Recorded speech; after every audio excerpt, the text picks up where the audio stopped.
LA County Health Director Dr. Barbara Ferrer announced she could soon relax some masking guidelines as cases drop. Since last week, Ferrer says cases have declined 21%, with the county now averaging just under 1,700 daily cases.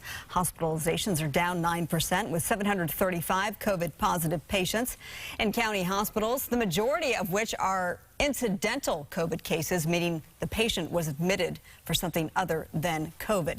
Ferrer also reported to the Board of Supervisors today that she expects the county's case rate to drop below 100 new weekly cases per 100,000 residents later this week or maybe next week. Now, once that happens, she says the department would move from a strong recommendation for all people to mask indoors to masking is an individual preference, but there are some exceptions. To talk more about that, let's go ahead and bring in LA County Supervisor Kathryn Barger, who represents the 5th District. Thank you so much for being with us. We know that you've had a long day. It is your Tuesday, which means this is the day of your weekly board meeting. Thanks for being with us tonight.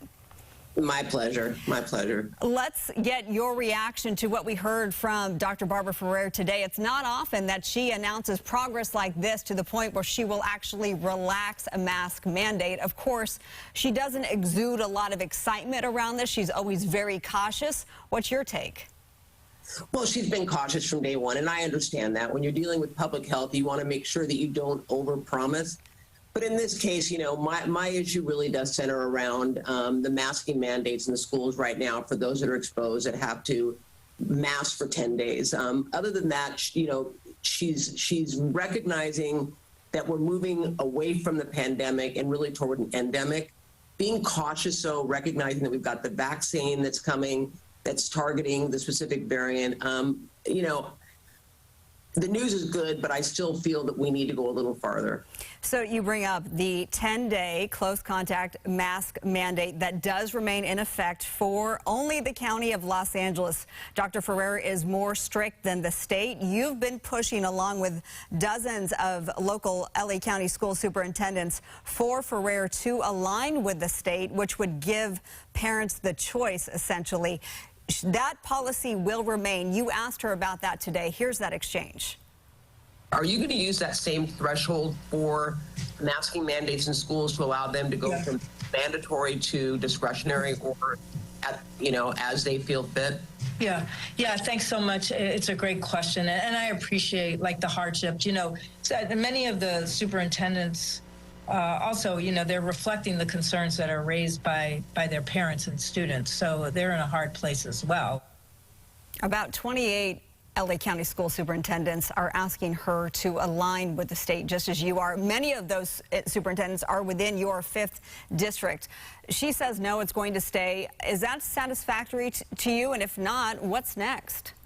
No, I'm going to keep pushing. You look at Pasadena Unified, which is not imposing this. They have their own public health department. They're not mandating this in their school district. And you're not seeing large numbers coming out of Pasadena Unified. Long Beach, same thing. They're not aligning with the county. They're aligning with the state. 28 of the school districts have signed up. I have a feeling there's going to be a lot more as the word spreads among parents. Parents are frustrated. They feel like they have not been provided a seat at the table. The superintendents are asking for the discretion to be able to make their own determination. I don't think they're being unreasonable. And I'm going to continue to ask the question and really push this discussion. And we will continue to follow that. Let's switch gears now. Supervisor Barger, you introduced a motion that did pass today. This is all as it relates to the eviction moratorium. It's all about communicating with tenants and landlords and letting them know that there is financial assistance programs out there, that this program will come to an end. Eviction moratorium will end at the very end of this year. What do you want concerned tenants to know? Well, I mean, the motion's straightforward. It's outreach and notification about the fact that the expiration of the county's emergency tenant protection is on December 31st. It goes away. You know, after 2.5 years, the board is moving forward to lift emergency protections at the end of the year. We want the tenants to be prepared. They need to come to grips with the fact that there is no longer going to be this moratorium in place. And it's really about doing outreach and recognizing that this pandemic, I'm hoping, is in the rearview mirror.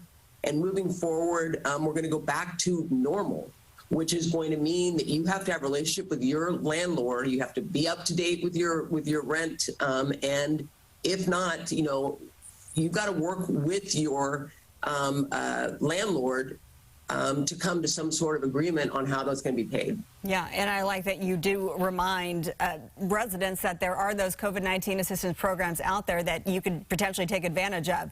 Supervisor Barger, thank you so much for being with us tonight. We will welcome you back maybe next week. We'll see if you're available. Thanks for being with us. Anytime. Congratulations to you all on this. I think it's a great format. Oh, great. Thank you so much.